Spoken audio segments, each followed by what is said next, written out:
A paz do Senhor Jesus. Atos capítulo 19.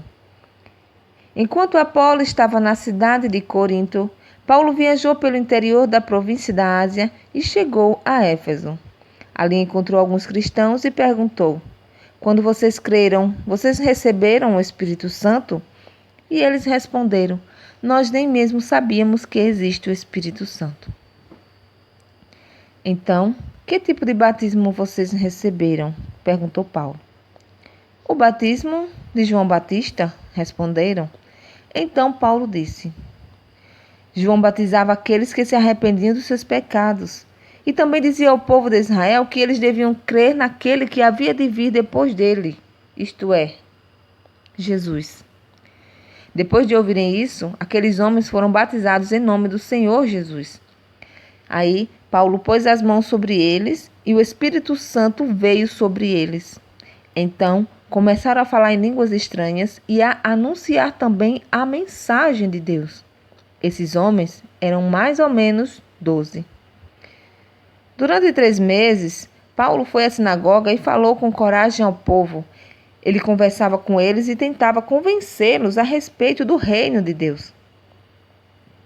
Mas alguns eram teimosos, não acreditavam e, em frente de todos, ainda falavam mal do caminho do Senhor. Então Paulo abandonou a sinagoga, levando os cristãos consigo, e começou a falar diariamente na escola de um homem chamado Tirano. Ele fez isso durante 2 anos, até que todos os moradores da província da Ásia, tanto os judeus como os não-judeus, ouviram a mensagem do Senhor. Deus fazia milagre extraordinário por meio de Paulo. Tanto que as pessoas pegavam lenços e aventais que ele usava e os levavam para os doentes tocarem. E quando estes tocavam neles, ficavam curados. E de outras pessoas saíam os espíritos maus. Alguns judeus que andavam de um lugar para o outro expulsando espíritos maus, quiseram usar também o nome do Senhor Jesus para expulsar os espíritos maus, dizendo a eles: pelo poder do nome de Jesus, o mesmo que Paulo anuncia, eu mando que vocês saiam. Os homens que faziam isso eram os 7 filhos de um judeu chamado Seva, que era grande sacerdote. Mas, certa vez, um espírito mau disse a ele: Eu conheço Jesus e sei quem é Paulo, mas vocês, quem são? Então o homem que estava dominado pelo espírito mau os atacou e bateu neles com tanta violência que eles fugiram daquela casa feridos e com as roupas rasgadas. E todos os que moravam em Éfeso, judeus e não-judeus, souberam disso. Eles ficaram com muito medo e o nome do Senhor Jesus se tornou mais respeitado ainda. Então, muitos dos que creram vinham e confessavam publicamente as coisas más que haviam feito. E muitos daqueles que praticavam feitiçaria ajuntaram os seus livros e os trouxeram para queimar diante de todos. Quando calcularam o preço dos livros queimados, o total chegou a 50.000 moedas de prata. Assim, de maneira poderosa, a mensagem do Senhor era anunciada e se espalhava cada vez mais. Depois desses acontecimentos, Paulo resolveu passar pelas províncias da Macedônia e da Acaia e ir até Jerusalém. Ele dizia: depois que eu visitar Jerusalém, preciso ir a Roma. Então Paulo enviou para a Macedônia 2 de seus ajudantes, Timóteo e Erasto. Mas ele ficou mais algum tempo na província da Ásia. Foi nessa ocasião que houve na cidade de Éfeso uma grande desordem por causa do caminho do Senhor.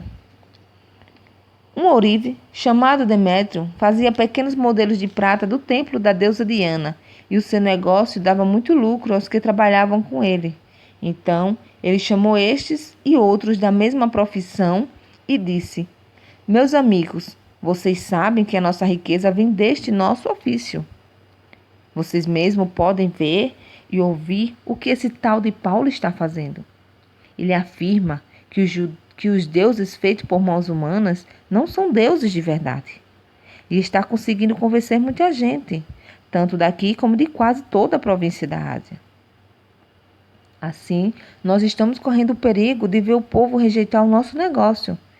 E não é só isso.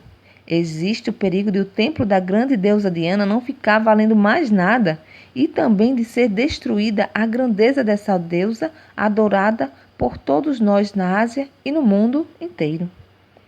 Quando a multidão ouviu isso, ficou furiosa e começou a gritar: Viva a deusa Diana! E a confusão se espalhou por toda a cidade. A multidão agarrou Gaio e Aristarco, dois macedônios que viajavam com Paulo, e os arrastou até o teatro. Paulo queria falar ao povo, mas os irmãos não deixaram. Alguns altos funcionários daquela província, que eram amigos de Paulo, mandaram a ele um recado pedindo que não fosse ao teatro. Naquela altura dos acontecimentos, a multidão que se achava no teatro estava em completa desordem. Uns gritavam uma coisa, outros gritavam outra, pois a maioria nem sabia por que estavam ali. Algumas pessoas que ficaram pensando que Alexandre era o culpado, pois os judeus o obrigaram a ir e ficar lá na frente. Aí Alexandre fez um sinal com a mão e tentou falar para se defender diante do povo. Mas quando perceberam que ele era judeu, ficaram gritando todos juntos a mesma coisa durante 2 horas. Viva a grande deusa, a grande Diana de Éfeso! Finalmente, o secretário da prefeitura da cidade conseguiu acalmar o povo. Ele disse o seguinte: Cidadãos de Éfeso, todos sabem que nossa cidade é a guardadora do templo da grande Diana e da pedra sagrada que caiu do céu. Ninguém pode negar isso. Assim, fiquem calmos e não façam nada sem pensar bem. Vocês trouxeram aqui estes homens, mas eles não assaltaram o templo nem ofenderam a nossa deusa. Se Demétrio e os seus ajudantes têm alguma acusação contra alguém, eles podem apresentar suas acusações no tribunal, pois, para isso, há dias certos de reunião e também existem os governadores. Porém, se vocês querem mais alguma coisa, isso será tratado na reunião do povo, convocada de acordo com a lei, pois corremos o risco de sermos acusados de revolta, por causa do que está acontecendo hoje. Não há motivo para toda esta confusão e nós não poderíamos justificar tudo isso. Depois de dizer essas palavras, ele terminou a reunião. Amém? Que Deus abençoe a todos, em nome de Jesus.